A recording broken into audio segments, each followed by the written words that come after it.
Meus amados, a paz do Senhor Jesus, com muito entusiasmo aqui o pastor Jaidson Jerônimo, e a minha missão aqui é comentar com você a segunda lição desse trimestre da Escola Bíblica Dominical, falando em defesa da fé cristã.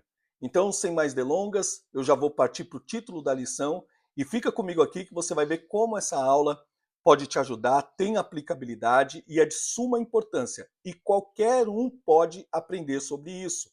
Então, eu vou pedir para você compartilhar este canal, esse vídeo, deixar o teu like, deixa aqui o teu comentário se você está gostando do nosso trabalho e nós vamos em frente, tá bom? Assim o YouTube vai entregar para mais pessoas, mostrando a relevância do nosso conteúdo, que é espalhar a palavra de Deus. Título da lição de hoje: Somos cristãos. Texto áureo diz o seguinte: pelo que julgo que não se deve perturbar aqueles, dentre os gentios, que se convertem a Deus. Atos capítulo 15, versículo 19.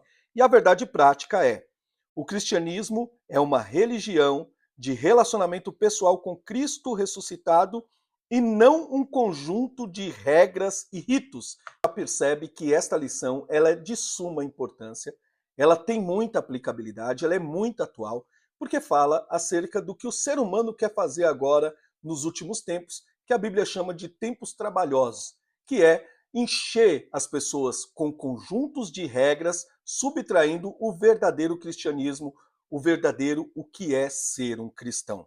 Então, a leitura bíblica em classe, eu vou poupá-los da leitura, mas está aqui Gálatas capítulo 2, versículo 1 ao 9 e o 14. Nós já vamos partir então para a introdução da lição. A igreja herdou dos judeus muitas ideias e práticas no campo teológico e ético, visto que a jornada histórica da igreja começou em Jerusalém no dia de Pentecoste, numa comunidade judaica. E esses pontos de interseção levaram alguns a confundir a lei de Moisés com a graça. Nesta lição, veremos que Gálatas 2 é um relato de um dos debates que demonstram o limite entre judaísmo e cristianismo. E os apóstolos, principalmente Paulo, tiveram muitas dificuldades de mostrar isso aos judaizantes. A palavra-chave, evangelho. Então veja só, quando o evangelho chegou, houve uma transição, porque tinha pessoas que estavam no costume judaico. Então essa transição é sobre isso que nós vamos tratar.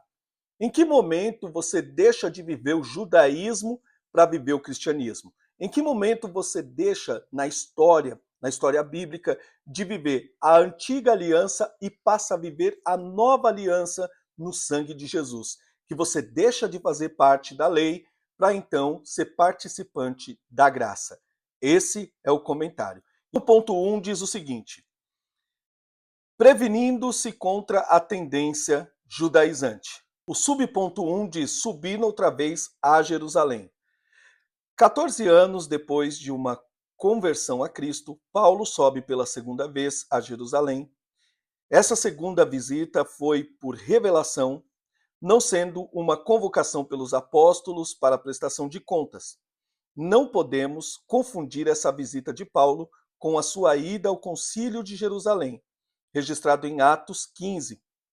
Infere-se que a epístola aos Gálatas foi escrita antes do referido concílio, pois não há menção dele na carta, visto que o concílio tratou do mesmo assunto. Somando os anos mencionados em Gálatas, podemos afirmar que essa visita aconteceu antes da primeira viagem missionária. Seguimos então para o objetivo da reunião. É bom lembrar que essa reunião não foi um concílio nem um sínodo. É possível que essa segunda visita, por meio de revelação, tenha ligação com Ágabo, pois a missão de Paulo, pelo que parece, foi levar donativos para os irmãos pobres da Judéia. Aproveitando a ocasião, o apóstolo Paulo, ou o apóstolo, expôs o evangelho que vinha pregando aos gentios há 14 anos. Ele tinha convicção de que recebeu este evangelho de Deus e estava consciente de que sua subida a Jerusalém era em obediência uma ordem divina. A subida a Jerusalém era um ato judaico, era como se fosse um cronograma dos judeus. Só que aqui o apóstolo Paulo destaca que a subida dele a Jerusalém foi para pregar justamente o evangelho. e que nada tem a ver com o segmento ou com a continuidade do judaísmo. Seguindo então, agora o subtópico 3, Tito e a circuncisão. Você sabe que a circuncisão é um ato também praticado pelo judaísmo. Barnabé era judeu e seu nome aparece 3 vezes nesse capítulo. Sua presença na reunião em Jerusalém não seria um problema. Tito, no entanto, sendo grego, foi um risco que Paulo correu, mas foi uma provocação introduzir um incircunciso nos seios dos judeus. Os judaizantes queriam que Tito fosse circuncidado.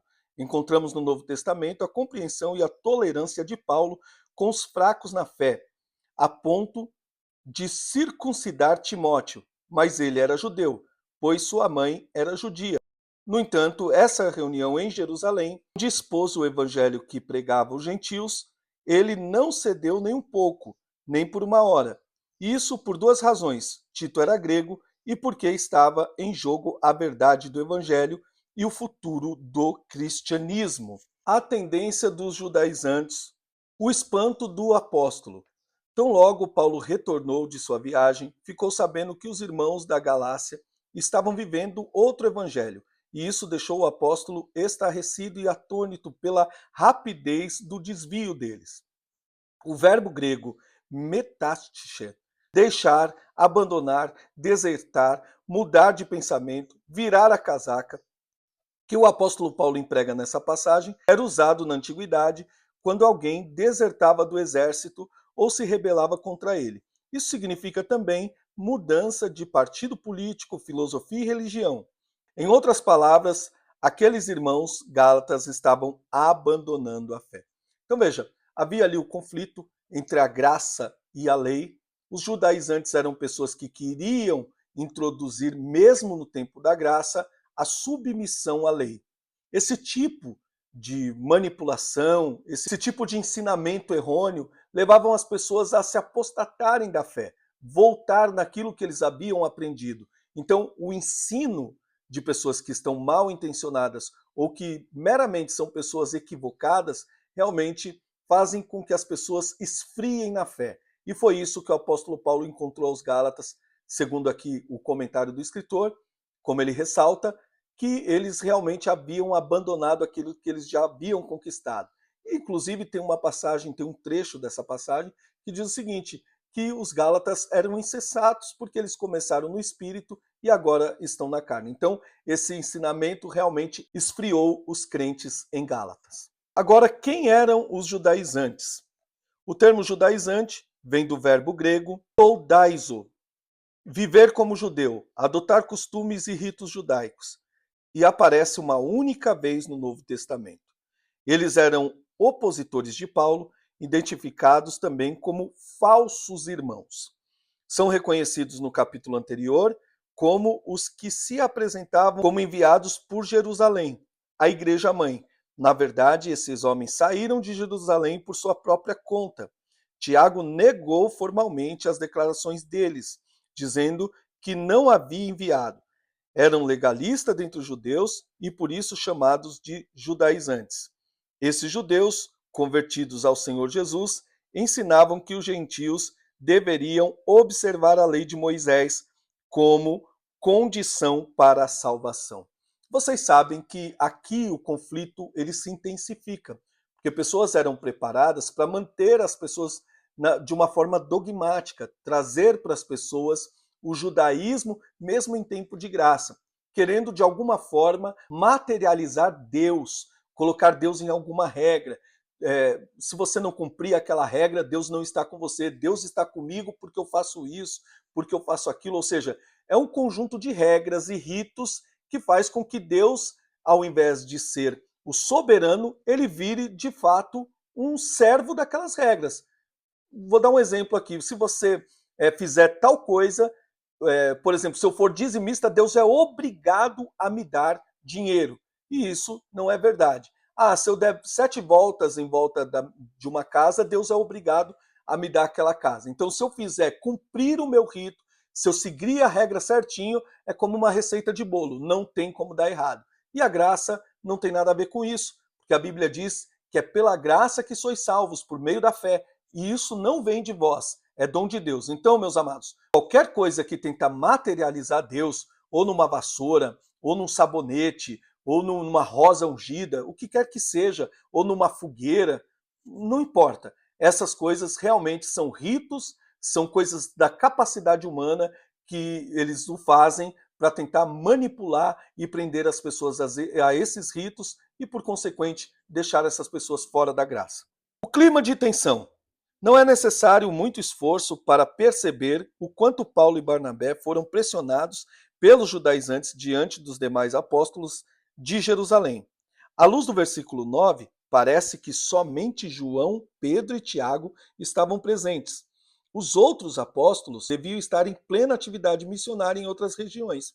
Os judaizantes, chamados de falsos irmãos, conseguiram furar o bloqueio e entraram sem serem convidados à reunião. Eram inimigos da liberdade cristã, do evangelho de Paulo e do próprio cristianismo. O pior de tudo é que essas pessoas estavam infiltradas na igreja e conseguiam até entrar em reuniões apostólicas. Gente, a gente tem que fazer esse cotejo com os dias atuais versus os dias dos apóstolos. Porque a mesma coisa acontece hoje. Vai dizer que você não percebe que tem muita gente infiltrada no meio evangélico, pensando em coisas pessoais, a fim de comprometer-se somente com seu ego, com seu próprio interesse, num projeto personalíssimo ou pessoal, e essas pessoas elas se infiltram nos lugares. Elas vão chegando, elas vão entrando e elas vão introduzindo aquilo que elas têm como verdade delas. E isso acaba atrapalhando, por isso que eles são chamados de falsos irmãos. Então hoje nós temos pessoas que realmente dá para ver a fragilidade da autenticidade daquela pessoa. Não tem como aquela pessoa ser de verdade, até porque para você ser tido como uma pessoa de verdade, você tem que pregar a verdade, viver a verdade. Se você prega e vive a verdade, é a prova de que você realmente, sendo redundante aqui, você é uma pessoa de verdade.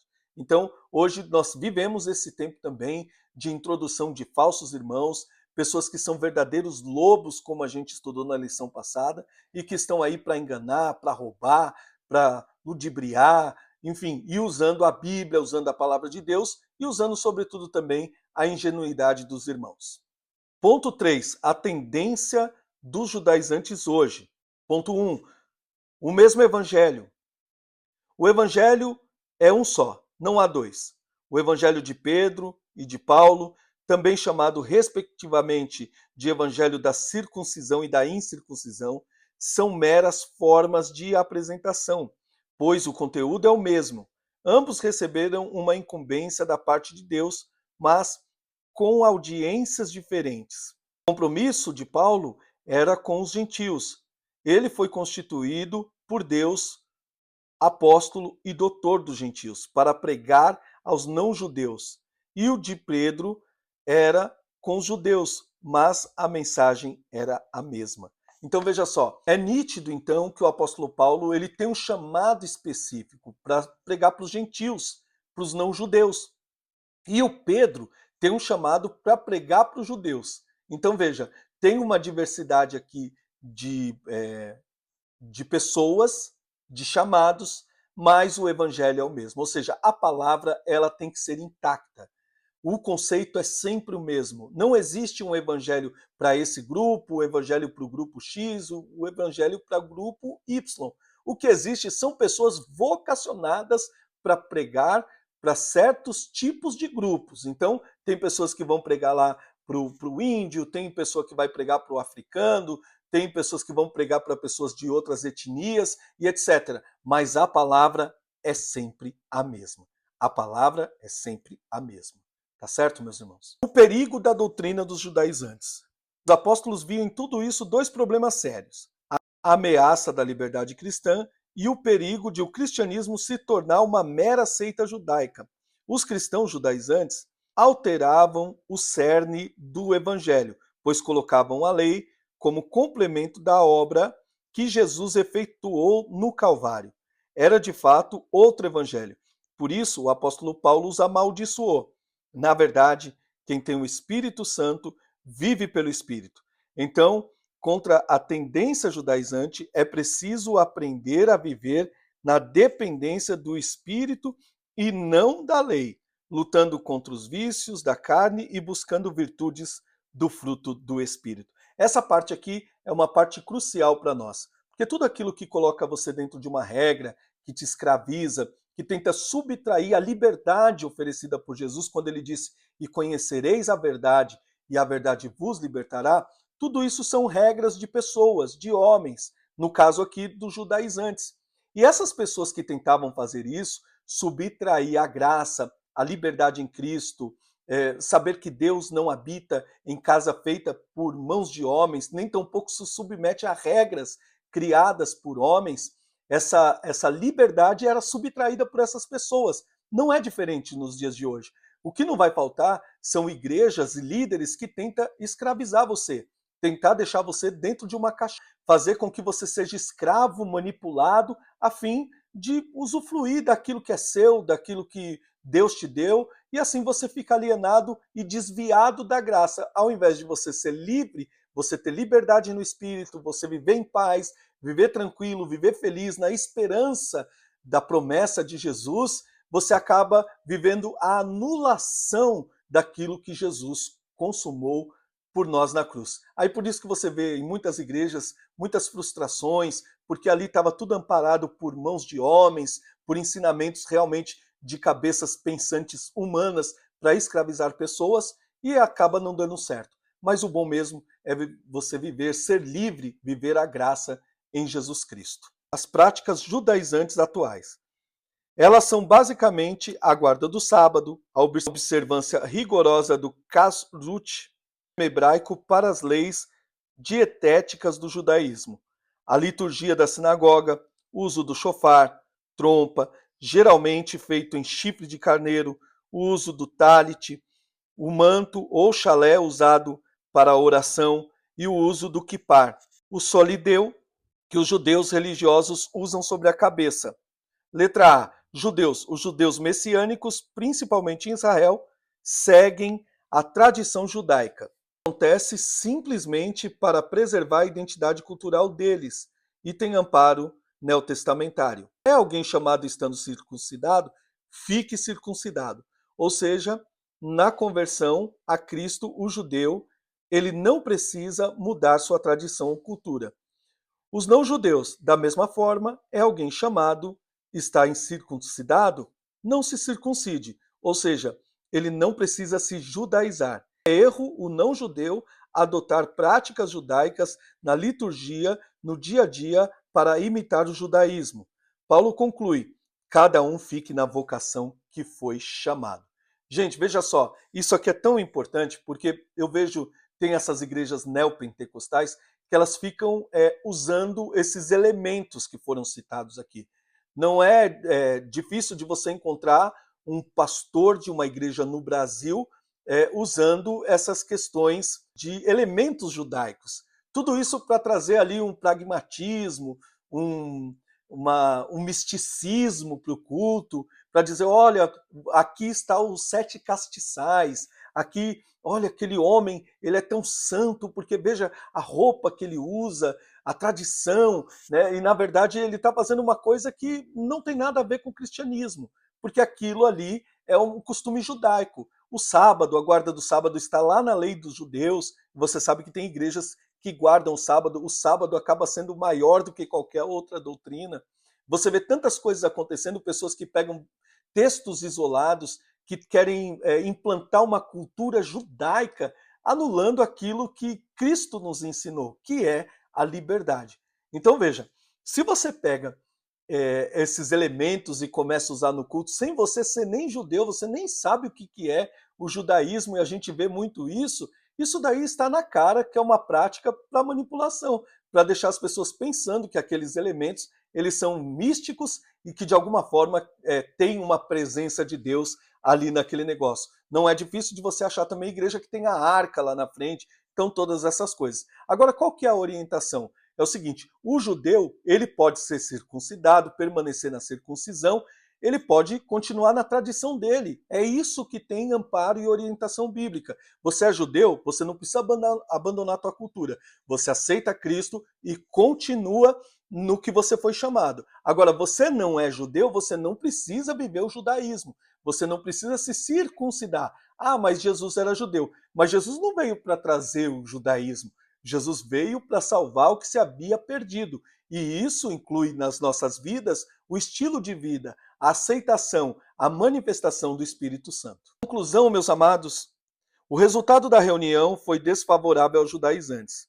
Só o fato dos apóstolos, sendo judeus, concordarem com a explicação sobre a especificidade de cada um grupo dada por Paulo já apontava o engano desses legalistas sobre a obra salvífica em Cristo. Esse resultado serviu tanto aos Gálatas como a todo o cristianismo nesses mais de 20 séculos de história. Assim, a diferença entre os judeus messiânicos e os cristãos judaizantes atuais é que os judeus estão preservando sua cultura hereditária e os judaizantes colocando remendo novo em pano velho. Então está aí, nós conseguimos explanar, falar um pouquinho da diferença dessa transição. Eu espero que você tenha gostado. Se você ficou comigo até o final, deixa o teu like, compartilha, vamos fazer esse canal crescer e o nome do Senhor ser glorificado. Até a próxima semana, se Deus quiser. Um forte abraço.